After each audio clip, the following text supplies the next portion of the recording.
איך שאני מסיים למסור את החבילה, אני מגלה שנגמר הנייר טואלט. יואו. עכשיו תקשיב, אנחנו באמצע פאקינג עזה, כן? אבל מה? קצין פנתר? קצין מאלתר. נו. פתחתי מנת קרב, לקחתי את הטונה.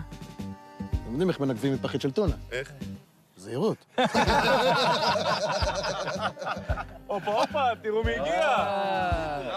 מה קורה, חבר'ה? פאקינג טוטי, מן. האמת הפתעת בקטע של האקדח. חשבתי שאתה קצת טינקי וויקי.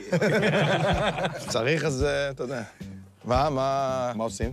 שמע, אדם, עומדת בפנינו משימה משמעותית. וואלה? משימה קריטית, כן, כן, כזאת שדורשת, אתה יודע, דיוק וריכוז. מה מדובר? קפה. קח, תן לו. קאפה ג'ו, שחור לפנים. וואלה, האמת אני אשמח להפוך, בסדר? כאילו, ממש חלש, אני לא אוהב את ה... אתה חושב שאתה מכין שוקו, אתה מבין? חלב בצד. מה הם רוצים? זה לא שביקשתי עכשיו שיבולת שועל. ביקשתי קפה עם חלב. של גברים. אני אקח שחור.